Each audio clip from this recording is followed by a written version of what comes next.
তারাবির 4 রাকাত নামাজ পর পর যে দোয়া করা হয় তা সুন্নাহ সম্মত কিনা?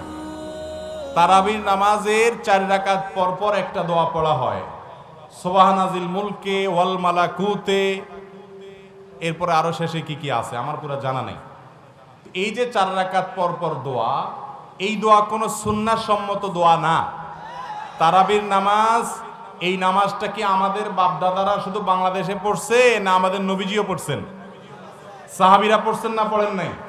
তাবেঈরা, তবে তাবেঈনরা, সোনালী যুগের স্বর্ণ মানবরা, ইসলামের প্রথম দিকের সালাফে সালেহিন, তারা পড়ছেন না পড়েন নাই?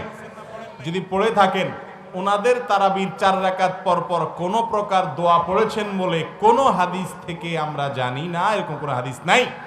অতএব তারাবির 4 রাকাত পর পর যে দোয়া, তারাবির দোয়া নামে আমাদের সমাজে প্রচলিত আছে, এটা ভিত্তিহীন। এ দোয়া কি? ভিত্তিহীন। অনেক মানুষ আছে তারাবি পড়ে না।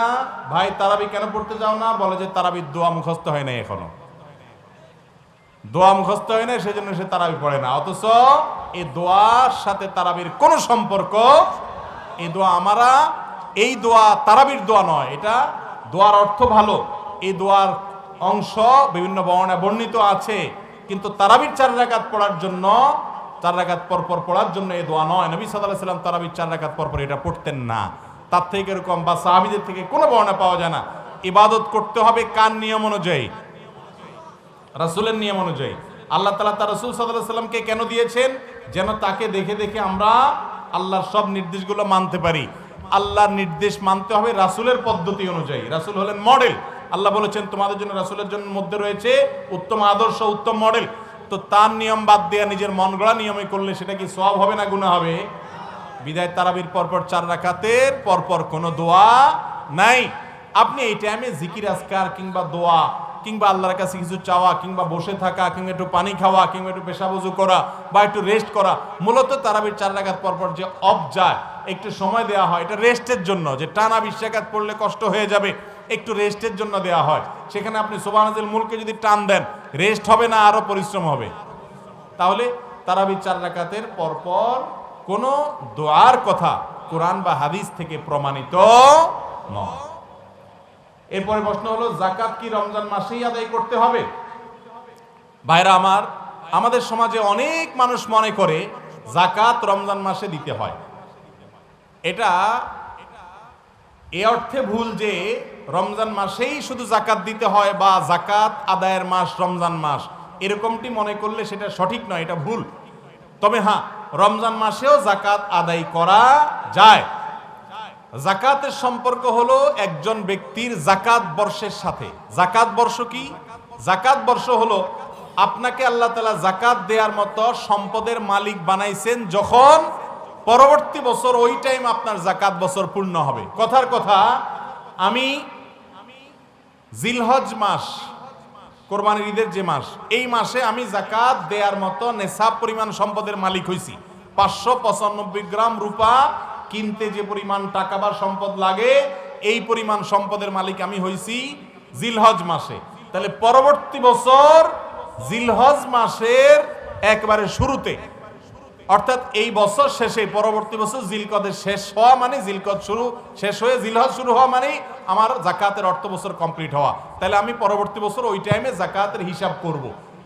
আমাদের দেশে বেশিরভাগ মানুষ যাকাত দেয় রমজান মাসে। ঠিক আছে, রমজানে যাকাত দিলে এটা দোষের না, কিন্তু আপনার যাকাতের হিসাবটা করতে হবে যাকাতের যে অর্থ বছর আসছে সে অনুযায়ী। কথা কি বুঝাইতে পারছি? আপনি সম্পদের মালিক, কথার কথা, আপনি চাকরি নিছেন, বেতন পাইছেন, খেটে জমছে, জমার পরে যাকাতের নেশাবের একটা ফিগার আছে না?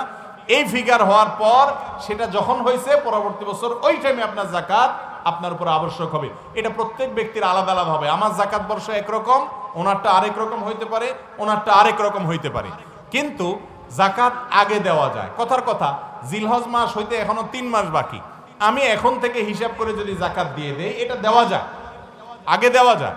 কিন্তু যাকাত রমজানেই দিতে হবে, এটা অনেকেই মনে করে, সেটা ভুল।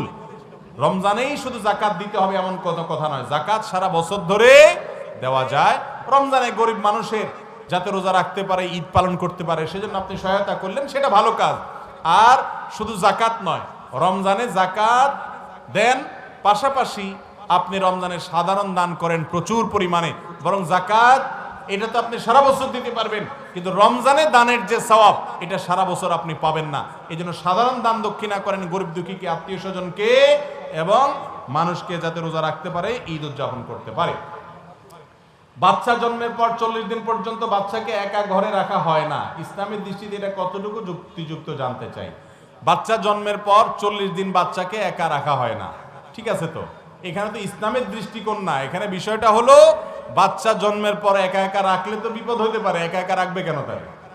কিন্তু কেউ যদি এটা মনে করে যে বাচ্চা জন্মের পর 40 দিন পর্যন্ত তার সাথে কেউ না কেউ থাকতে হবে, 1 মিনিটের জন্য তাকে এক কক্ষে আলাদা রাখা যাবে না, তাহলে সেটা ভুল।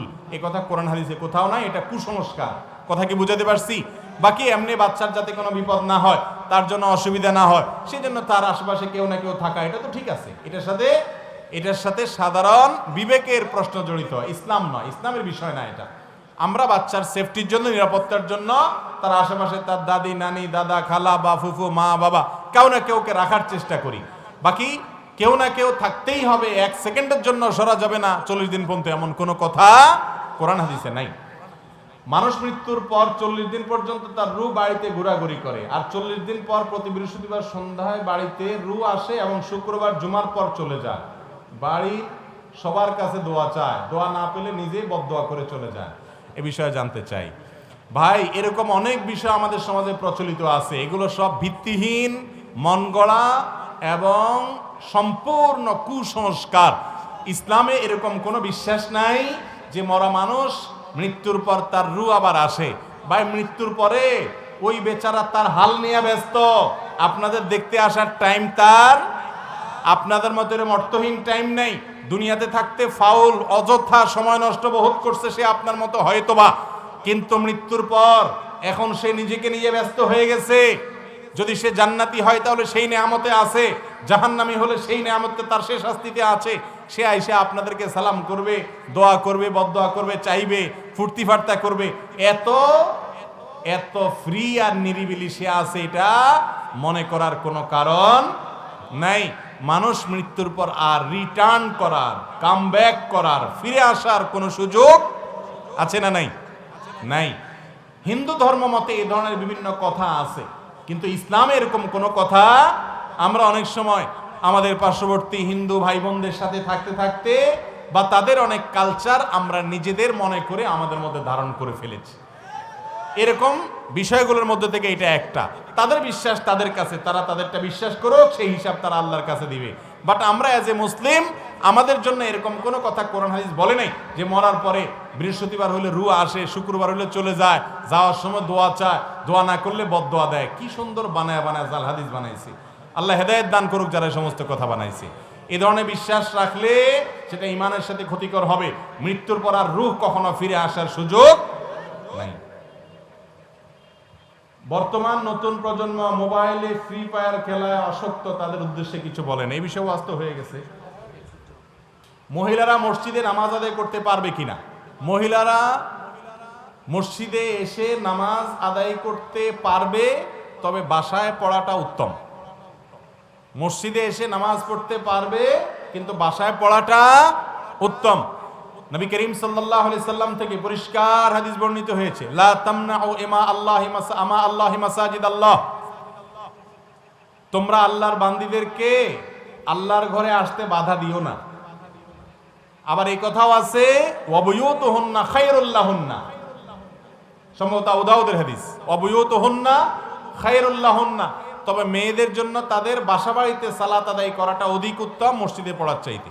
নবী করিম সাল্লাল্লাহু আলাইহি সাল্লাম পিছনে আদায়কারী এক মহিলাকে তিনি বলেছেন যে তোমার জন্য উত্তম হয় তোমার বাড়িতে আদায় করা। তিনি এক হাদিসে বলেছেন মহিলারা তাদের বাড়ির চৌহদ দিতে এরিয়াতে পড়ার চাইতে ভেতরে পড়া উত্তম। যত ভেতরের কক্ষ হবে তত বেশি উত্তম হবে, বেশি সওয়াবের হবে।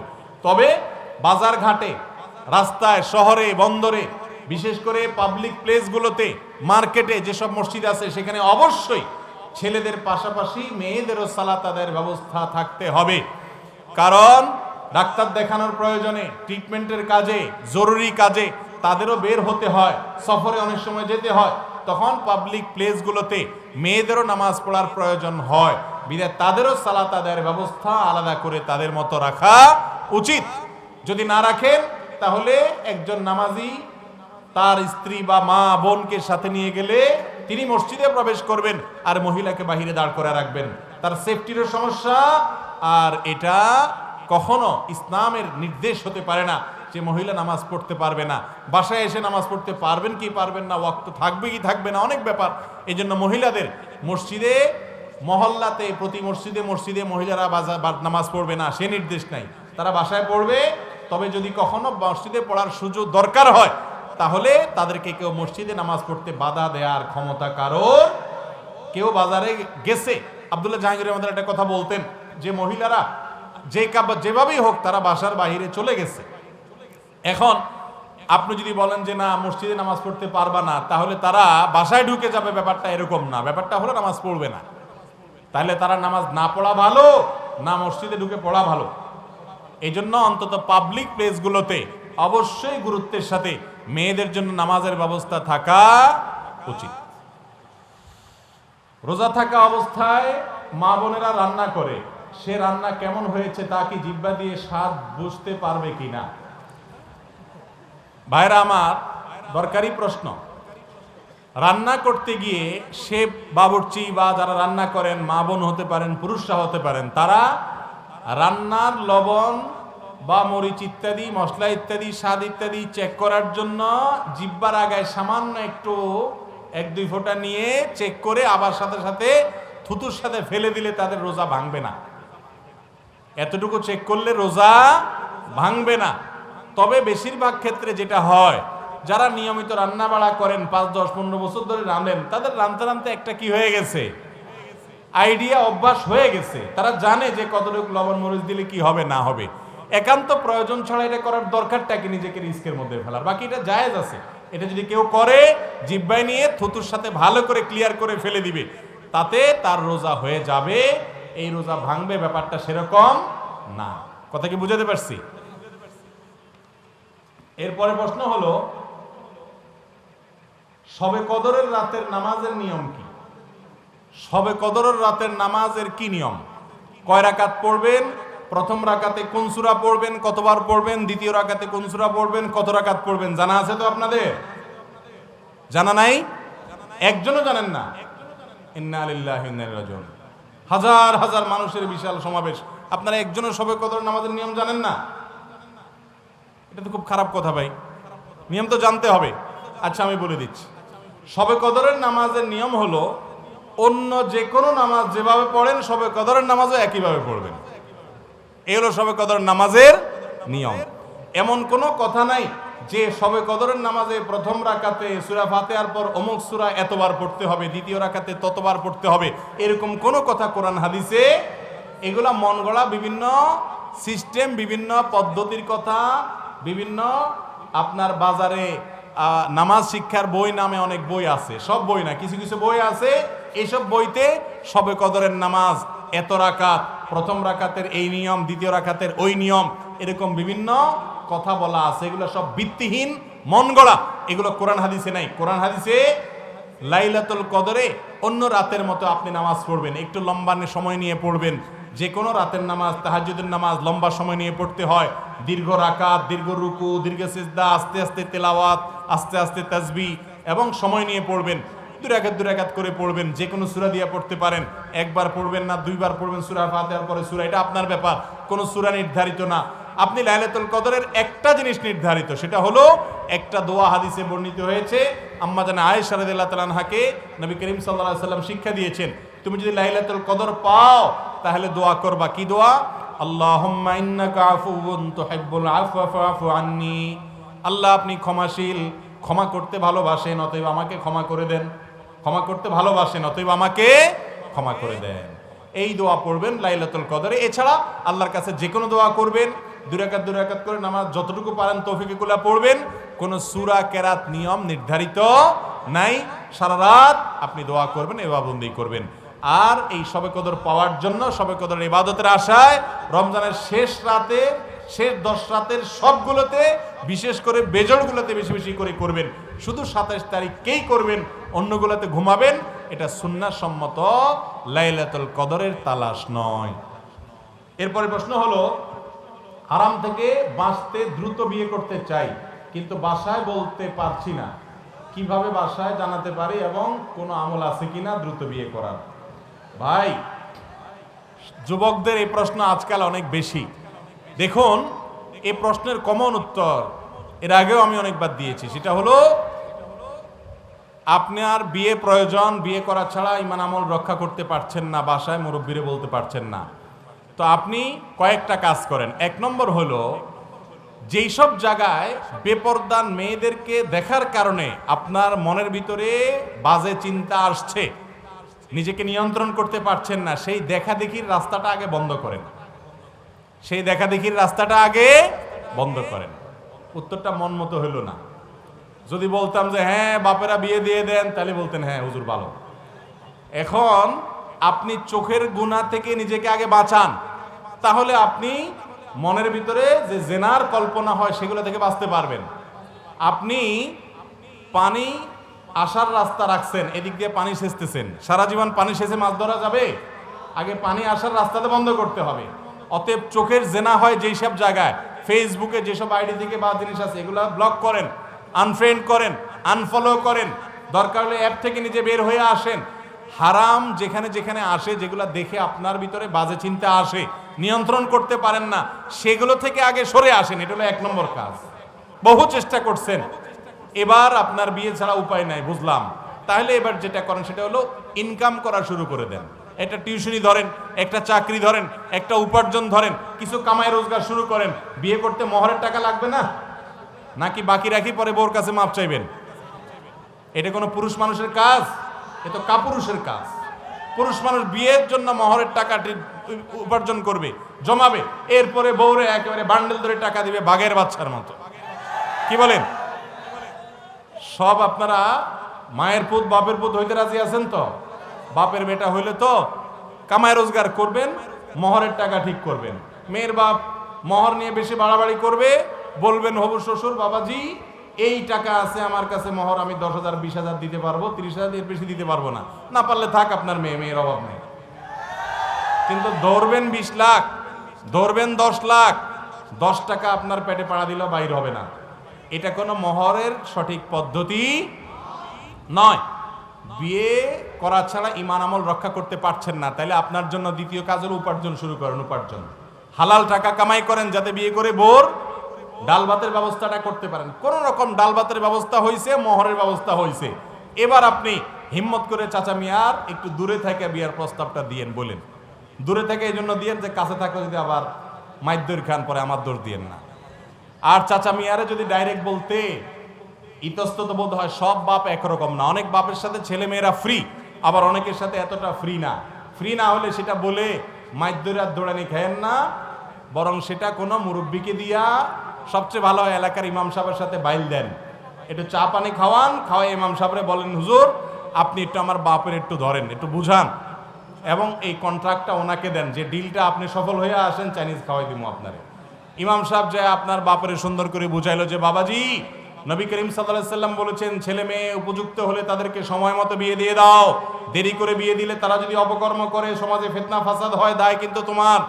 এটা চাচা মিয়ারে বুঝাক হুজুরে বা অন্য কেউ, এরকম কয়েকটা পলিসি অবলম্বন করেন, ইনশাআল্লাহ ব্যবস্থা হয়ে যাবে। এর পাশাপাশি আল্লাহর কাছেও দোয়া করেন। ডাইরেক্ট শুধুমাত্র চাইবেন যে হুজুর দোয়া শিখাই দেন, আর দোয়ার চোটে ডাইরেক্ট বিয়ে হয়ে যাবে অটোমেটিক, এরকম কোনো অটোমেটিক দোয়া আমার জানা নেই। কথা কি বুঝাতে পারছি?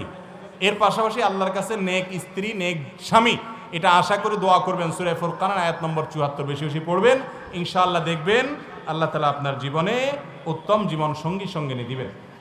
এরপরে প্রশ্ন হলো, যদি কোনো স্বামী বিদেশ থেকে তার স্ত্রীর সাথে একটু ঝগড়া হলেই বলে যে তোকে বাড়িতে এসে তালাক দিয়ে দিব, আর যদি তালাক শব্দ উচ্চারণ না করে তাহলে কি তালাক হয়ে যাবে? ভাইরা, একটা জিনিস মনে রাখবেন, আমাদের সমাজে তালাকের বিষয়টাকে আমরা ছেলে খেলা বানিয়ে ফেলেছি। তালাক ছেলে খেলা নয়। তিনটা বিষয় এমন আছে, সালাতুন জিদ্দুহুন্না জিদ্দুন ওয়া হাজলুহুন্না জিদ্দুন, হাদিসের ভাষ্য হলো তিনটা বিষয় এমন আছে, আপনি সিরিয়াসলি বললে যা হবে, দুষ্টমি করে বললেও তা হবে, হালকা রাগের মাথায় বললেও তা হয়ে যাবে, উপায় নেই। তার মধ্যে একটা হলো তালাক। এই জন্য কথায় কথায় তালাক দিতে নাই। অনেক প্রবাসী আছেন, প্রবাস থেকে দূরে থাকার কারণে একটু বোঝাপড়ার গরমিল হয়, কাছে থাকলে এগুলা এতটা হয় না। দূরদেশে থাকলে স্বামী স্ত্রীর মধ্যে বোঝাপড়ার গরমিল হয়, কান কথা ঢুকে মাঝখান থেকে আরেকজনের পুশিং করে, নানা রকমের অসুবিধা তৈরি হয়। তখন রাগের মাথা বলে আমি এবার আইসানি, তোর এবার ছেড়ে দিব, তোর সাথে আর ঘর করবো না। তো এরকম ভবিষ্যতে তালাক দেব করব না এগুলা বললে তালাক হয় না, কিন্তু এইভাবে বলা অনুচিত, গর্হিত কাজ। এগুলো বলতে বলতে কখনো এমন কিছু মুখ দিয়ে বাইর হয়ে যাবে যেটাতে তালাক হয়ে যায়। এই জন্য এগুলো সাবধান। তালাকের কথা এভাবে ছেলে খেলার মতো আপনার বলতে হয় না। ঠান্ডা মাথায় পরামর্শ করে তালাকের বিষয়ে সিদ্ধান্ত নিতে হয়। হুট করে বলে দিলে তালাক হয়ে যেতে পারে, তখন কিন্তু আর রক্ষার উপায় থাকবে না। একটি বিশেষ মাধ্যমে জানতে পেরেছি, হাট বাজারগুলোতে গভীর রাতে লোকচক্ষুর আড়ালে মদ জুয়া, নারী ও দেহ ব্যবসার মতো ঘৃণ্য কর্মকাণ্ড ঘটে থাকে। এ মাহফিলের সামনের বাজারটিতেও এ থেকে মুক্ত নয়। আপনার মাধ্যমে বিষয়টি চেয়ারম্যান মহোদয়, এলাকার দায়িত্বশীল ব্যক্তিদের দৃষ্টিগোচরে আনতে চাই। তাদের একটু সদিচ্ছা হতে পারে সব কর্মকাণ্ড বন্ধের উপায়। বাস্তবে আমরা ধারণা করি যে এটা বাস্তবে এরকম ঘটে না, আমরা সে তেমনটি আশা করি। যদি ঘটে থাকে তাহলে অবশ্যই ক্ষমতাবান, দায়িত্বশীল, আলেম ওলামা, নেতৃবৃন্দ, জনপ্রতিনিধি, যুব সমাজ, সবার দায়িত্ব সমাজকে অনাচার মুক্ত করা। দায়িত্ব কি দায়িত্ব না? সমাজকে যদি অনাচার মুক্ত না করেন তাহলে আল্লাহর কাছে জবাবদিহি করা যাবে। মান রাআ মিনকুম মুনকারান ফালিয়ুগাইয়িরহু বিয়াদি, এটা বলে কোনো কথা নয়। যে কোনো অন্যায় আপনি দেখবেন, আপনার ক্ষমতা আছে, হাত দিয়ে আপনি সেটা থামাতে হবে। যদি না থামান, কবরে কিন্তু আমাদেরকে যেতে হবে কি হবে না? অতএব এ বিষয়ে আমাদের দায়িত্বশীল থাকতে হবে, আল্লাহর কাছে জবাবদিহি করতে হবে যদি এরকম কিছু ঘটে। আমরা আশা করছি যে না, যিনি প্রশ্ন করেছেন তার ধারণা সঠিক নয়, ভুল, এটা আমাদের সুধারণা। কিন্তু যদি বাস্তবটা ভিন্ন হয়, অবশ্যই সমাজের প্রত্যেকটা মানুষের দায়িত্ব আছে। কারণ অন্যায় যখন সমাজে চালু হয়, সে অন্যায় আপনার ঘরে আপনার যুবকেও ধরবে, অন্যদেরকেও ধরবে, কেউ বাঁচতে পারবেন না। এরপরে প্রশ্ন হলো, গর্ভবতী মহিলারা কোন কাত হয়ে ঘুমাবে, ডান কাতে না বাম কাতে? ভাই, ডান কাত হয়ে গর্ভবতী নারীরা ঘুমাবে নাকি বাম কাত হয়ে ঘুমাবে, এটা একান্ত নারীর ইচ্ছা, এটা নারীর স্বাধীনতা। কোন নারীকে কোনো কাত হয়ে শুনতে শরীয়ত বাধ্য করে নাই। আপনি ডান কাত হয়ে শুলে আপনার ব্যাপার, বাম কাত হয়ে শুলেও তার ব্যাপার। মহিলা ডান কাত হয়ে শুলে একরকম, বাম কাত হয়ে শুলে অন্যরকম, ক্ষতি হবে উপকার হবে, এগুলা কুসংস্কার, কোনো সঠিক বিষয় নয়। ইলেকট্রিক্যাল ব্যাট দিয়ে মশা মারা যাবে কিনা? ইলেকট্রিক্যাল ব্যাট দিয়ে মশা মারা যাবে, কারণ ইলেকট্রিক্যাল ব্যাটে যে মশা মারে এটা বৈদ্যুতিক শকে মূলত মরে। এরপরে যখন আপনি ওটাকে ধরে রাখেন তখন সেটা পড়ে। সাধারণত কোনো পশু পাখিকে আগুন দিয়ে মারা জায়েজ নাই, হাদিসে নিষেধ আছে। এখন মশা হোক আর মাছি হোক, পিঁপড়া হোক, অন্য কোনো কিছু দিয়ে, পাউডার ইত্যাদি দিয়ে মারেন, ঘষে আপনি মারেন, আপনাকে বিশেষ করে যদি ক্ষতি করে সেগুলোর উপদ্রব থেকে বাঁচার জন্য মারেন, জায়েজ আছে। কিন্তু এই মারতে গিয়ে আগুন ব্যবহার করবেন না, কারণ আগুন দিয়ে শুধুমাত্র আগুনের সৃষ্টিকর্তার শাস্তি দিবেন জাহান্নামে, আর কারোর জন্য এটা জায়েজ না। এক সাহাবী আগুন দিয়ে কিছু পিপিলিকা মারছিলেন, নবী করিম সাল্লাল্লাহু আলাইহি ওয়াসাল্লাম নিষেধ করেছেন। তো বিদ্যুতের যে ব্যাট, বৈদ্যুতিক যে ব্যাট আছে, এই ব্যাটের মাধ্যমে মশা মারলে সেটা বৈদ্যুতিক শকে মূলত মারা যায়। এরপরে মারা যাওয়ার পরে টিপে ধরে রাখলে সেটা পড়ে, যার কারণে এখানে আগুনেই সরাসরি মরে না, যার কারণে এটা জায়েজ আছে। এরপরে প্রশ্ন হলো, আলেমরা বন্দী আলেমদের জন্য দোয়া করেন না কেন? কেন দোয়া করবে না? সকল মুসলমানদের জন্য সকল মুসলমান দোয়া করবে, করে। সব দোয়া যে আপনার সামনে চিৎকার করে আপনাকে দেখিয়ে দেখিয়ে করতে হবে এমন কোনো কথা নাই। আল্লাহ রাব্বুল আলামিন সব আলেমদেরকে, সব নিরীহ মানুষকে, নিরপরাধ মানুষকে আল্লাহ রাব্বুল আলামিন মুক্তি নসিব করুন। সবাইকে আল্লাহ রাব্বুল আলামিন আবারও উন্মুক্তভাবে প্রত্যেকের যার যার ভালো কাজগুলো রিপ্রেজেন্ট করার তৌফিক আল্লাহ তাআলা দান করুন। আমাদের মসজিদের কমিটি সপ্তাহে এক ওয়াক্ত নামাজ পড়ে কিনা সন্দেহ, কমিটি কেমন হওয়া উচিত? মসজিদ কমিটির লোক নামাজি হতে হবে, নামাজি না হলে তার মসজিদ কমিটির সদস্য হওয়ার যোগ্যতা নাই। এটা খুবই দুঃখজনক। আল্লাহ কোরআনে বলে দিয়েছেন, মসজিদ কারা আবাদ করবে, তাদের এক নম্বর বৈশিষ্ট্য হলো আল্লাহ এবং তার রাসূলের প্রতি, আখিরাতের প্রতি ঈমান আনার পর তারা নামাজ কায়েম করবে। নামাজ কায়েম না করলে তিনি মসজিদের দানশীল হতে পারেন, দানবীর হতে পারেন, কিন্তু দায়িত্বশীল হতে হলে অবশ্যই তার নামাজ পড়ার অভ্যাস করতে হবে। হ্যাঁ, কোনো ব্যক্তি মসজিদ কমিটিতে আসছেন, তাকে এখন আস্তে আস্তে মসজিদ কমিটিতে আসার কারণে এই উসিলা তিনি নামাজ পড়বেন, আলহামদুলিল্লাহ, এটা ভালো জিনিস। সে অর্থে তাকে আস্তে আস্তে নামাজের দিকে আহ্বান করা যেতে পারে। নির্বাচনী প্রার্থীর টাকা খাওয়া বা খাবার খাওয়া জায়েজ কিনা? নির্বাচনী প্রার্থীর টাকা খাওয়া এটা জায়েজ নয়। এটা খাওয়ার ঘুষ খাওয়া একই জিনিস। কারণ প্রার্থী যে টাকা দেয়, প্রার্থী যে খাওয়া দেয়, এই খাওয়াটা টাকাটা দেয় এই জন্য যে ভাই ভোটটা আমাকে দিও, যোগ্য হইলেও দিও, অযোগ্য হইলেও দিও। তো এটা এক প্রকারের ঘুষ, এটা জায়েজ নাই। এটা যে খায় সে নিজেও হারাম খায়, না জায়েজ খায়। কারণ ঘুষ খায় যদি আপনার মত আপনি চেঞ্জ করে দেন, সঠিক জায়গায় না দেন, আপনি উপযুক্ত ব্যক্তিকে আপনি নির্বাচিত করবেন, ভোট দিবেন, তিনি ভালো হলে তিনি খাওয়াক অথবা না খাওয়াক, বরং আপনি সুবিধা গ্রহণ করবেন, করে তারপরে ভোট দিবেন, তাহলে আপনার এই মতামত বিক্রি করে দিলেন। বাংলাদেশের প্রচলিত আইনেও সেটা অন্যায়, অপরাধ, অবৈধ কোনো লেনদেন, আর শরিয়ার আইনেও সেটা গুনাহের কথা। আমাদের সমাজে দেখা যায় ছেলে 2 লক্ষ টাকা দেওয়ার সামর্থ্য নেই, কিন্তু মেয়ের বাড়ির লোকজন থেকে দাবি করা হয় 10 লক্ষ টাকা মহারানা ধার্য করার। এবার ইসলাম কি বলে? ইন্না আযামান নিকাহি বারাকাতান আইজারুহা আইসারুহা মাউনা। ওই বিয়ে বরকতময় হয় যেই বিয়েতে মহরের পরিমাণ কম থাকে, সেটাতে কি থাকে? বরকত বেশি থাকে, খরচ কম হয়। মহর বেশি ধরলে যে বিবাহ কল্যাণ হয় এমন কোনো কথা নেই। আমাদের সমাজে অনেক মানুষ আছে এই জিনিসগুলো বুঝেন না, জানেন না, এগুলো ভুল। মনে রাখবেন, মহারানা ধরতে হবে ছেলের সামর্থ্য অনুযায়ী। মেয়ের বাবা যদি বেশি মহারানার নিচে মেয়ে বিয়ে না দেয়, চলে যাবেন, অন্য মেয়ে খুঁজবেন। যে মেয়ের বাবা মহারানা যে ছেলের সামর্থ্যের সাথে মিল রেখে ধরতে হয় এটা বুঝে না, বিরাট অঙ্ক ধরতে চায়, সে মেয়ের বাবা তো দিন বুঝে না, ইসলাম বুঝে নাই। কেন তার মেয়ের বিয়ে করতে আপনি বেপরোয়া হয়ে গেছেন? তবে এটা ঠিক, বেশিরভাগ মেয়ের বাবারা এই জিনিসগুলো আজকাল বুঝেন না, তাদের বোঝা উচিত। মহর ধরেন আপনি, কিন্তু ছেলের সামর্থ্য যদি না থাকে তাহলে অহেতুক আপনি সেই মহর ধরে ছেলেকে কেন অপরাধী করছেন এবং এই ভুলের মধ্যে ফেলছেন। আত্মীয়র মধ্যে সুদখোর থাকলে তাদের বাড়িতে খাওয়া দাওয়া করা যাবে কিনা? যদি কোনো সুদখোরের অন্য হালাল উপার্জনও থাকে তাহলে সে হালাল উপার্জন থেকে খাওয়াইলে আপনি সেটা খাইতে পারবেন। আর যদি হালাল উপার্জন না থাকে তাহলে তার কাছ থেকে সেটা খেতে পারবেন না। আর যদি হালাল হারাম মিশ্র থাকে তাহলে সেক্ষেত্রে হারামের পরিমাণ বেশি হলে খাওয়া যাবে না, পরিমাণ কম থাকলে খেতে পারেন, এক্ষেত্রেও না খাওয়া উত্তম। কারণ হালাল হারামের বিষয়টা ইসলামে অনেক গুরুত্বপূর্ণ। এরপরে প্রশ্ন হলো, রোজা রাখা অবস্থায় করোনার ভ্যাকসিন নেওয়া যাবে কিনা? অনেকের করোনার প্রথম বা দ্বিতীয় ডোজ, অনেকের বুস্টার ডোজের মেসেজ আসছে এখন। রোজা রেখে রমজান মাসে করোনার ভ্যাকসিন নিতে পারেন, কোনো অসুবিধা নেই।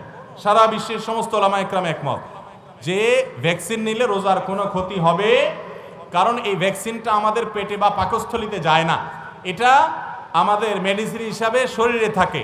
সাধারণত চামড়া বা মাংসে বা এমন কোনো জায়গায় ইনজেকশন দেওয়া হলো যে ইনজেকশনটা মেডিসিন হিসাবে চামড়ার নিচে থাকে বা গোশতে থাকে বা যেখানে থাকুক, সেটা পেটে পাকস্থলিতে যায় না, সেটা দিলে কোনো রোজার ক্ষতি হবে না। এই জন্য ভ্যাকসিন দিতে পারেন, রোজা রেখে টিকা দিতে পারেন, এবং কি ইনসুলিনও রোজা রেখে দিতে পারবেন। তবে হ্যাঁ, ওই যে গ্লুকোজ স্যালাইন সেটা নিতে পারবেন না, কারণ সেটা খাদ্যের কাজ দেয় এবং ওইটার কারণে রোজা ভঙ্গ হবে। এরপরে প্রশ্ন হলো, পান অথবা কোনো খাবার বস্তু টয়লেটে ঢোকার সময় মুখে থাকলে ওই খাবার বের হয়ে চিবানো যাবে কিনা? দরকারি একটা প্রশ্ন। বিশেষ করে যারা পান খান তাদের দেখা যায় পান মুখে নিয়ে টয়লেটে ঢুকে যান এবং ওখানে বসে বসে অনেকে খায় আর বের হওয়ার আগে চাবায়। তো এটা খুবই গর্হিত জিনিস, এটা হারাম হবে না, কিন্তু অনুচিত, অনুত্তম এবং খারাপ একটা কাজ। কারণ টয়লেটে সেখানে দুর্গন্ধের জিনিস, দুর্গন্ধের জায়গা, সেখানে আল্লাহর নামে জিকির মুখে পর্যন্ত করা নিষেধ। সেখানে বসে যদি খাই, সেটা হোক যে কোনো খাবার, সেটা কখনো ভালো জিনিস নয়, স্বাস্থ্যকর নয়, রুচিকর নয়, ইসলাম সম্মত নয়। বিধায় টয়লেটে যাওয়ার আগে আপনার মুখে যাই থাকুক এটা পরিষ্কার করে যাবেন, এবং টয়লেটে বসে সেটা চাবানো বা টয়লেটে বসে গালে ধরে রেখে এরপরে বাইরে এসে চাবানো ঠিক না। অনেকে আছে গুল বা এ জাতীয় জিনিস আছে, এগুলো গালে না দিলে তো টয়লেটই হয় না, আছে না নাই অনেক লোক? এগুলো সবগুলো ভুল। আল্লাহ বুঝার তৌফিক দান করুন। নবীজির শানে দাঁড়িয়ে দুরূদ শরীফ পড়া যাবে কিনা? নবীজির শানে দুরূদ শরীফ বসে পড়া যাবে, শুয়ে পড়া যাবে, দাঁড়াইয়াও পড়া যাবে। কিন্তু যদি কেউ মনে করে দুরূদ শরীফ পড়তে পড়তে দাঁড়ায় যেতে হবে, পড়তে পড়তে এরপর আর বসে থাকা যাবে না, তাহলে সেটা ভুল।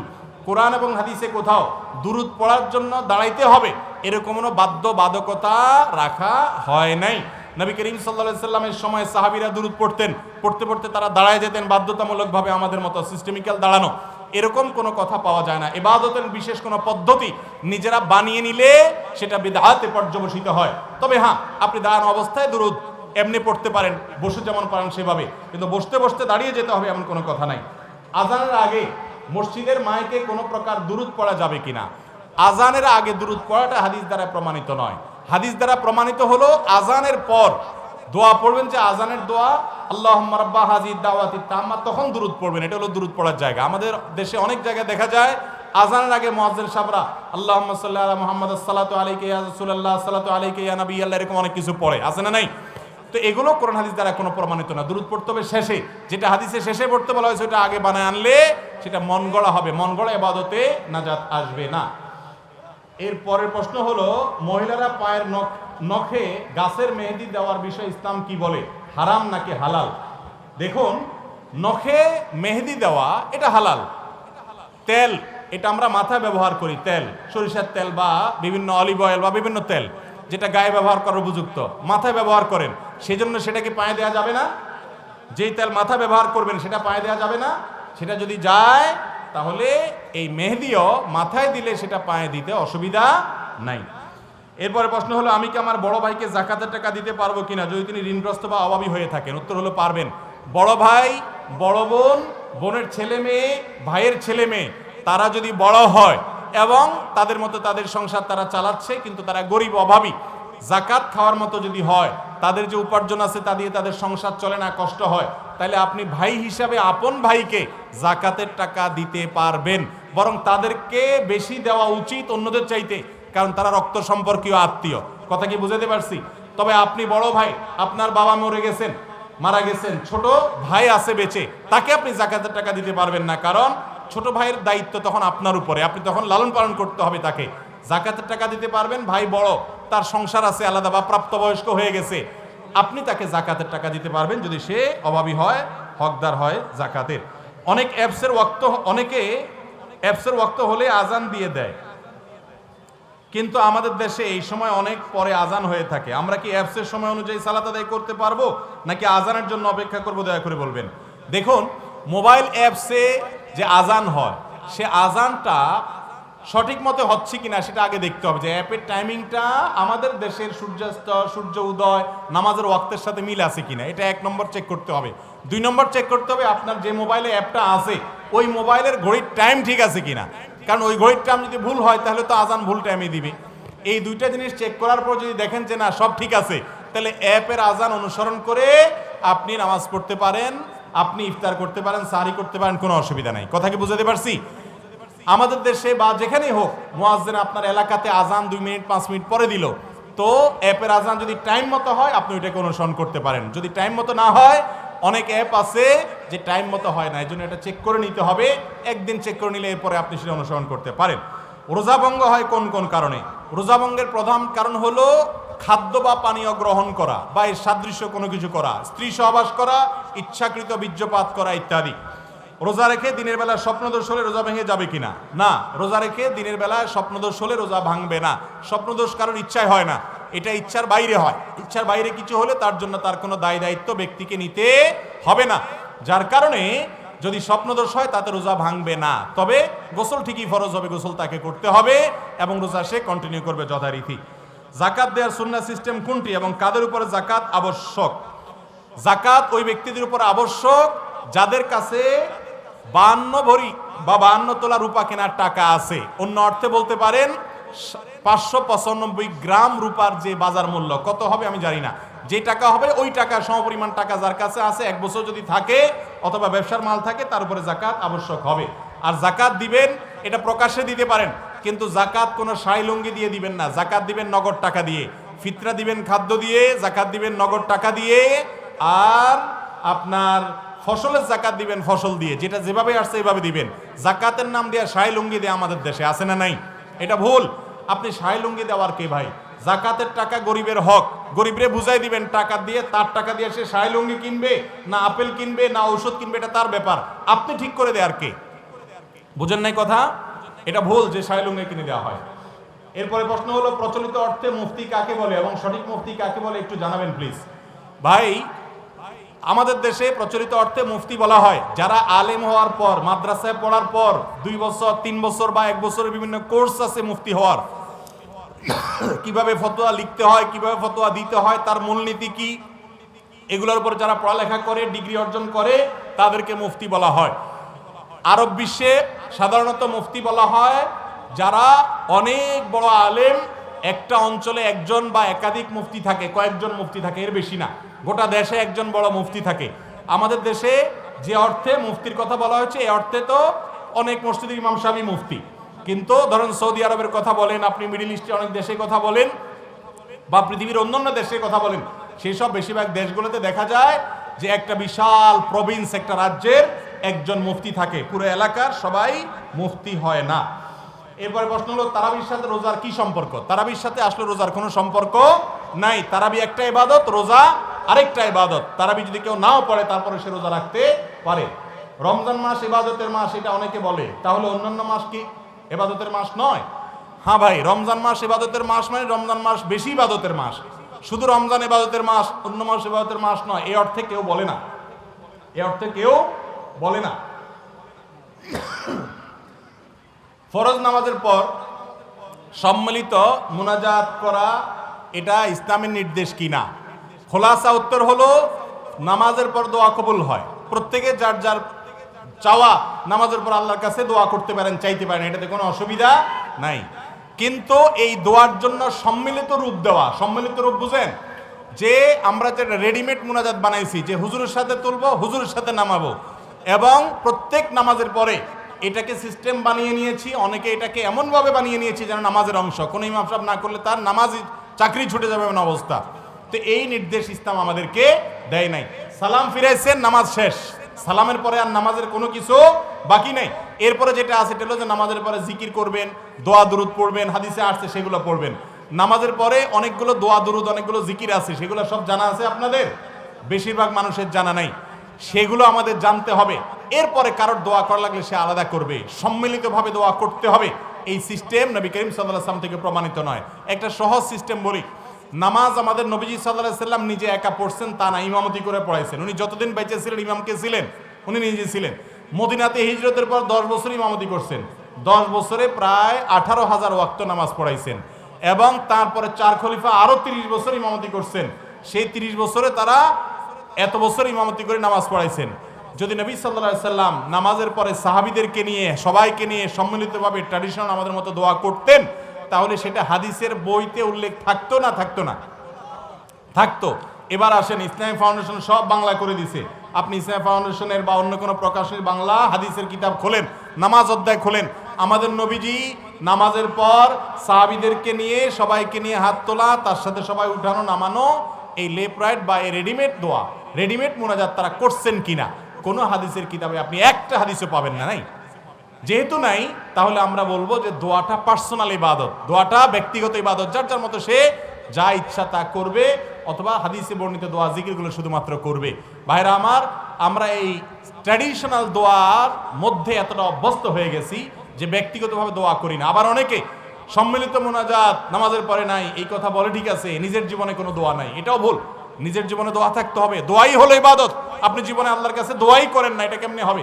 এই যে রমজান মাস যাচ্ছে, আপনি আল্লাহর কাছে দোয়া করবেন, দোয়ার জন্য হাত তোলা ছাড়াও দোয়া করা যায়, অজু ছাড়াও দোয়া করা যায়। যদিও অজু করে এবং দোয়া হাত তুলে করাটা হলো দোয়ার আদব, সেটা আপনি একান্তে করেন, ভোর রাতে করেন, শুক্রবারে দোয়া কবুলের সময় আছে, সূর্যাস্ত যাওয়ার আগে, এই টাইমগুলোতে দোয়া করেন। কিন্তু নামাজের পরে ঐক্যবদ্ধভাবে দোয়া করতে হবে, এই সিস্টেম নবী করিম সাল্লাল্লাহু আলাইহি ওয়াসাল্লাম দ্বারা প্রমাণিত নয়। আর আমরা ইবাদত করব তার পদ্ধতি অনুসারে। তিনি যদি করতেন আমরাও করব, তার থেকে প্রমাণিত না হলে আমরা কার অনুসরণ করব? কথা কি বুঝেন নাই? অবিবাহিত ইমামের পিছনে সালাত আদায় করা কতটুকু শরীয়ত সম্মত বুঝিয়ে বলবেন। অবিবাহিত ইমামের পিছনে নামাজ পড়া জায়েজ আছে কিনা? অনেক মসজিদে দেখা যায় ইমাম নেওয়ার আগে বলে ইমাম সাহেব বিয়ে করছে কিনা। বিয়ে না করলে সেই ইমাম বেচারার চাকরি হয় না, সব যোগ্যতা আছে, মাগার বেচারা কি করে নাই? বিয়ে করে নাই। এটা সঠিক কোনো কাজ না। ইমামতি করার জন্য বিয়ে শর্ত নয়, অবিবাহিত মানুষেরও ইমামতি করা জায়েজ আছে। তবে হ্যাঁ, এটা ঠিক, মসজিদ কমিটির অনেক দিক ভাবতে হয়, ভারত্ব আছে, ব্যক্তিত্ব আছে, ওজনদার, এরকম একজন মানুষকে ইমাম নিয়োগ দিলে সাধারণত মসজিদের মধ্যে অনভিপ্রেত কোনো কিছু হয়তো ঘটবে না, সেই দিকটা তারা বিবেচনা আনতে পারেন। কিন্তু সেটাকে শরিয়ার শর্ত হিসাবে ধার্য করে একেবারে ওইটাই হইতে হবে এমনটি মনে করার কোনো কারণ নাই। ছেলে মেয়ে উভয়ে দুজন দুজনকে ভালোবাসে, কিন্তু তারা দুজন কখনো খারাপ কাজে লিপ্ত হয় নাই, তারা দুজন দুজনকে ছাড়া থাকতে পারবে না। ছেলে গরিব দেখে মেয়ের বাসায় মেনে নিতে চায় না, তাদের করণীয় কি? এটা তো আমাদের আলোচনার মধ্যে বলে ফেলছি, কেউ কাউকে ছাড়া বাঁচবে না, এটা একেবারে ভুয়া কথা, মিথ্যা কথা, শয়তান বলা। এটা কোনো যুবক যদি এটা বলে তাহলে বুঝতে হবে ওইটা যুবকের মুখ দিয়ে বাইর হইতেছে, ওটার সাথে থাকা জিনে বলতেছে। কথা কি বুঝাতে পারছি? সবাই সবার ছাড়া দুনিয়াতে বাঁচতে পারে, সবাই সবার ছাড়া বাঁচতে পারে। এগুলো সবগুলা শয়তানের প্ররোচনা। মনে রাখবেন, বিবাহ শাদীর ক্ষেত্রে বাবা মা যতটা বিচক্ষণতার সাথে সিদ্ধান্ত নিতে পারবে, আপনি যুবক ততটা বিচক্ষণতার সাথে সিদ্ধান্ত নিতে পারবেন না। বয়সের কমতির কারণে, বয়স কম হওয়ার কারণে যুবক মানুষ যাই দেখেন সেটা দেখেই আপনি পাগল হয়ে যান। আপনার বাবা মা এর বাইরে আরো অনেক কিছু দেখে। মুরব্বীদের উপরে আস্থা রাখবেন। যদি মুরব্বী দিন না বুঝে, ইসলাম না বুঝে, কোরআন হাদিস না বুঝে যাকে তাকে ধরা দিবে মনে হয়, তাহলে ভিন্ন কথা। তাহলে সেক্ষেত্রে আপনার দিনদার মুরব্বীর শরণাপন্ন হন, কিন্তু নিজে নিজে একাকী এসব করতে যাবেন না। বিবাহের আগের যে ভালোবাসা, এই ভালোবাসা পুরাটাই প্রতারণা, পুরোটাই প্রতারণা এবং হারাম। এই ভালোবাসা হবে বিয়ের পরে, মেয়ে নির্বাচনের পরে। আগে থেকে মেয়ে ঠিক করে রাখছেন, এরপরে বলতেছেন আমি বাঁচবো কিভাবে। আগে ওটা ছাড়েন, এরপরে আপনি বলেন যে আমি সঠিক জায়গায় বিয়ে কিভাবে করবো। এটা হলো পদ্ধতি এবং নিয়ম। অনেক মুসলিম সম্প্রদায়ের অনেকে অনেক দলে বিভক্ত রয়েছে। কেউ সালাতের পর মুনাজাত করে, আবার কেউ করে না। কেউ শবে বরাত পালন করে, আবার কেউ করে না। কেউ তারাবি 20 রাকাত পড়ে, কেউ 8 রাকাত পড়ে, ইত্যাদি কিছু বিষয়ে মতপার্থক্য আছে। এত বিভক্তি কেন? ভাইরা আমার, আমি তো দেখি মুসলমানদের মধ্যে তেমন কোনো বিভক্তি নাই। আপনি কোথায় বিভক্তি পাইছেন? এই যে কয়েকটা বিষয় উল্লেখ করছেন, এই বিষয়গুলো ছাড়া বিভক্তি নাই এমন বিষয় শত শত না, হাজার হাজার। ঠিক না ভাই? ঠিক। নামাজ 5 ওয়াক্ত, এই ব্যাপারে কোনো বিভক্তি আছে? আল্লাহ এক, কোনো বিভক্তি আছে? আমাদের রাসূল এক, মুহাম্মদ সাল্লাল্লাহু আলাইহি ওয়াসাল্লাম, এই ব্যাপারে কোনো বিভক্তি আছে? কিবলার দিকে নামাজ পড়তে হবে, এই ব্যাপারে কোনো বিভক্তি আছে? যোহরের ফরজ 4 রাকাত, বিভক্তি আছে? এইভাবে আপনাকে আমি 2-3 ঘন্টা টানা বলতে পারবো যেগুলোতে কোনো বিভক্তি নাই। আপনি তো 3-4টা বিভক্তি দেখায় বলছেন হ্যাঁ অনেক বিভক্তি হয়ে গেছে। সব মৌলিক বিষয়ে মুসলমানরা আল্লাহর রহমতে এক। শয়তান আমাদেরকে দেখায় যে আমরা এক একজন এক এক মতে। না, আমাদের মত পার্থক্য খুব অল্প কয়েকটা বিষয় নিয়ে, মেইন সব বিষয় আমরা এক। ঠিক না ভাই? ঠিক। এরকম ভাবে যখন ইতিবাচক ভাবে দেখবেন আপনি, পজিটিভলি, তখন একে অন্যের সাথে কাছাকাছি আসতে পারবেন। একজন নামাজের পরে সম্মিলিত মুনাজাত করে, সেও আমার ভাই। আরেকজন করে না, সেও আমার ভাই। ঠিক না ভাই? ঠিক। যিনি সম্মিলিত মুনাজাত করতেছে তিনিও আমার ভাই, যিনি সম্মিলিত মুনাজাত করতেছে না তিনিও আমার ভাই। এবং দুই ভাই, মায়ের পেটের ভাই, সব বিষয়কে একমত থাকে। কোরআন হাদিস বুঝার ক্ষেত্রে আল্লাহ বিবেক, বুদ্ধি, মগজ সবাইকে সমান দিছে। হয়তো ওনারটা বেশি বা আমারটা বেশি, একজনেরটা বেশি আরেকজনেরটা কম। মায়ের পেটের ভাই যদি ভুল করে, আপনি কি তারে শত্রু বানান? শয়তান আজ আমাদেরকে শত্রু বানিয়ে দিয়েছে ভাইরা আমার। আমাদেরকে শয়তান মূল কাজ থেকে সরাইয়া দূরের কাজে রাখছে। আমরা একজন আরেকজনের পিছনে লাগছি। ভাইরা আমার, ইবলিস হলো আমাদের কমন শত্রু। কে আমাদের কমন শত্রু? আর ইবলিসের দোসর যারা ইসলাম বিদ্বেষী, ইসলাম মুসলমানদের শত্রু, তারা হলো আমাদের শত্রু। ঠিক না ভাই? ঠিক। আমরা তো মুসলমান, আপনিও নামাজি আমিও নামাজি। আপনার সাথে আমার নামাজের পদ্ধতিতে পার্থক্য আছে, আপনার সাথে আমার হয়তো দুরূদ পড়ার পদ্ধতি নিয়ে পার্থক্য আছে। একজন কিয়াম করেন, একজন করেন না, হোক, তারপরও সে ভাই আমার। ঠিক না ভাই? ঠিক। ভাইরা আমার, আব্দুল্লাহ জাহাঙ্গীর রাহমাহুল্লাহ একটা কথা বলতেন। তিনি বলতেন যে কোন মানুষ বেদাতে লিপ্ত হলে আমি মনে করি আমার ভাই ভুল করতেছে, আমার ভাই ভুল করতেছে, আমার ভাই ভুল করতেছে। আপনার ভাই যদি মদ খেয়ে রাস্তায় পড়ে থাকে, আপনি কি তাকে জিদ হবে, তার প্রতি আপনার দুঃখ হবে, কিন্তু আপনি কি তাকে শত্রু বানাবেন? মোটেই না। আপনি তাকে ওখান থেকে, মানুষের হাত থেকে, মাইরদের হাত থেকে বাঁচাই আনবেন। ঠিক না ভাই? ঠিক। সে মদ খাইছে, অন্যায় করছে, ভুল করছে, তারপরও সে আপনার ভাই। এই পরিচয়ের কারণে সিম্প্যাথি থাকবে। আজ মুসলমানদের এক গ্রুপ অন্য গ্রুপের প্রতি কোনো সিম্প্যাথি নাই, কোনো মায়া মহব্বত নাই। ভাইরা আমার, আমাদেরকে অনেকে গালিগালাজ করে, বলে যে হ্যাঁ আপনারা তো গোলালু, বলে কি বলে না?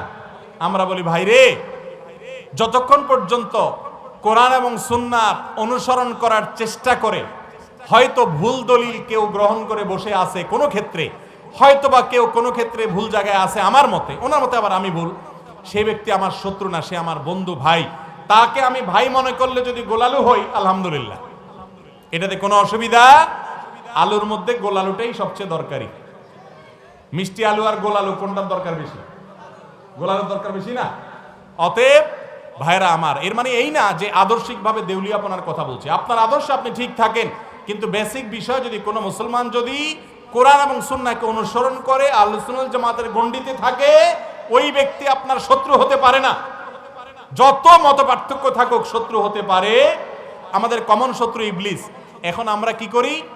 আমরা নিজেরা লাগালাই করি। আরে ভাই, আপনার হাতে একটা অস্ত্র আছে, আমার হাতে আরেকটা আছে, আমার হাতে লাঠি আছে, আপনার হাতে ঢেল আছে, ওনার হাতে পাথর আছে, যার হাতে যেটা আছে ওইটা দিয়ে ইবলিসকে মারেন। এখন যদি আপনি মত পার্থক্য করেন, না ভাই পাথর দিয়ে হবে না, ঢেলা দিয়ে হবে, লাঠি দিয়ে হবে, তাহলে গন্ডগোল করতে করতে তো সময় যাবে, ইবলিসে তার মারাই হবে না। ঠিক না ভাই? ঠিক। আমাদের মুসলমানদের এখন এই দশা হয়ে গেছে না, আমরা নিজেরা কামড়া কামড়িতে ব্যস্ত। আল্লাহ তাআলা আমাদেরকে বুঝার তৌফিক দান করুন। মত পার্থক্যগুলোকে বড় করে দেখবেন না, মতৈক্যের বিষয়গুলো আমাদের মধ্যে বড়, আলহামদুলিল্লাহ। ঠিক না ভাই? ঠিক। মত পার্থক্য সাহাবীদের মধ্যেও ছিল না? সাহাবীদের মধ্যে মত পার্থক্য ছিল না? আরে এই বিতিরের নামাজ নিয়ে সাহাবীদের মধ্যে মত পার্থক্য ছিল, কিন্তু তারা কেউ কাউকে শত্রু বানান নাই। প্রত্যেকে যে যেটাকে সঠিক মনে করেছেন ওইটা অনুযায়ী আমল করেছেন। বুখারীর হাদিসে আপনি দেখেন, মুআবিয়া রাদিয়াল্লাহু তাআলা আনহু যে পদ্ধতিতে বিতির পড়তেন, অন্য সাহাবী সেই পদ্ধতির প্রবক্তা ছিলেন না, তারপরেও তারা একে অন্যকে শ্রদ্ধা করতেন, সম্মান করতেন। কিন্তু আমাদের সমাজে আজকাল কি হয়েছে, মনে হয় আমার কাছে ওহী নাজিল হয়ে গেছে, নবীরা এরকম বলতে পারে যে না, আমি ভুলের ঊর্ধ্বে, আমাকে আল্লাহ ডাইরেক্ট গাইড করেছে। ভাই, আপনি কোরআন হাদিস থেকে আপনি বুঝেছেন, আপনার ইস্তেহাদ, আরেকজন আরেকটা ইস্তেহাদ আছে, আপনারটা অবশ্যই সঠিক আপনি মনে করবেন, তারটা ভুল মনে করবেন, কিন্তু তাই বলে তাকে গোমরা বানিয়ে, নিজের শত্রু বানিয়ে, তার বিরোধিতার পেছনে আপনি আপনার সময়, অর্থ, বিবেক অপচয় করবেন, এটা কখনো আদর্শ মুসলমানের কাজ হতে পারে না। আমি বাড়িতে নামাজ পড়ি, আমার ইমাম পছন্দ না, আমি বাড়িতে নামাজ পড়লে নামাজ হবে কিনা? অনেকে এই রোগের রোগী আছেন, বলে ইমাম সাহেব পছন্দ হয় না, কার পিছে নামাজ পড়বো, এই জন্য বাসায় একলা একলা নামাজ পড়ে। আছে না এরকম? এটারে বলে বেশি পণ্ডিত। এই বেশি পণ্ডিতের দশা কিন্তু খুবই খারাপ। একটা হাদিস শুনেন, নবী করিম সাল্লাল্লাহু আলাইহি ওয়াসাল্লাম বলেছেন, মান কালা হালাকান নাস, যে ব্যক্তি বলে কার পিছে নামাজ পড়বে সব নষ্ট হয়ে গেছে, ফাহুয়া আহলাকুহুম, ওই লোকটা বেশি নিজে নষ্ট হয়েছে। এটা আমার কথা না, হাদিসের ভাষ্য। নামাজ তো আপনি ইমামের সাথে পড়বেন, আপনারটা আপনি পড়তেছেন, ইমাম সাহেবটা ইমাম সাহেব পড়তেছে, ঠিক না? ঠিক। ইমাম সাহেব কি আপনার রুকু করে দেয়? ইমাম সাহেব কি আপনার সিজদা করে দেয়? ইমাম সাহেব কি আপনার দাঁড়ানো, আপনার সালাম এগুলো ফিরিয়ে দেয়? তাহলে ওনারটা উনি করতেছে, আপনারটা আপনি করতেছেন। ইমাম সাহেব যদি কোনো ক্ষেত্রে হয়তো ধরেন ব্যক্তি মানুষ, তো তার একটা ভুল আছে, তার ভুলের দায় তার উপরে বর্তাবে, এর কারণে আপনার নামাজ হবে না, এমন কোনো মাসআলা নাই। আল্লাহ তাআলা আপনাকে জিজ্ঞাসা করবেন কিয়ামতের দিন যে কোরআনে তোমাকে, হাদিসে তোমাকে জামাতে নামাজ পড়তে বলা হয়েছে, ওয়ারকাউ মা'আর রাকিঈন, রুকুকারীদের সাথে গিয়ে রুকু করো, একা একা না, জামাতের সাথে নামাজ পড়তে বলা হয়েছে, তুমি জামাতে কেন নামাজ পড়লা না? কি জবাব দিবেন? ইমাম সাহেব যদি অন্যায় করে তার পিছনে নামাজ পড়তে হবে। তবে হ্যাঁ, মসজিদ কর্তৃপক্ষের দায়িত্ব এরকম ইমামকে নিয়োগ না দেওয়া যে ইমাম নিজে বড় ধরনের কোনো অন্যায় বা গুনাহের কাজ করছে। হাজ্জাজ বিন ইউসুফ সাহাবীদেরকে হত্যা করত, তার পিছনে সাহাবীরা নামাজ পড়তেন। বিধায় কোনো ইমাম ভুলভাল করছে এরকম অজুহাত দিয়া তার পিছনে নামাজ না পড়ে একা একা নামাজ পড়া যাবে না। তবে হ্যাঁ, ইমাম যদি শিরকে আকবরে লিপ্ত হয়, কুফরি করে, ইসলাম থেকে খারিজ হওয়ার মতো কাজ করে, তাহলে তার পিছনে নামাজ পড়লে নামাজ হবে না, তখন ভিন্ন মসজিদে নামাজ পড়তে হবে, একা একা তারপরেও নামাজ পড়বেন না। তবে কর্তৃপক্ষ এরকম ফাসিক ইমাম যে প্রকাশ্যে অন্যায় লিপ্ত, তাকে নিয়োগ দেওয়া জায়েজ নয়, গুনাহের বিষয়। আল্লাহ তাআলা আমাদেরকে বুঝার তৌফিক দান করুন। আজান হয়ে গেছে, এখানে শেষ করি। আমরা যা শুনলাম, জানলাম, বুঝলাম, অনেকগুলো কথা আমরা শুনলাম। আল্লাহ তাআলা আমাদেরকে সঠিক কথাগুলো যে আমল করার তৌফিক দান করুন।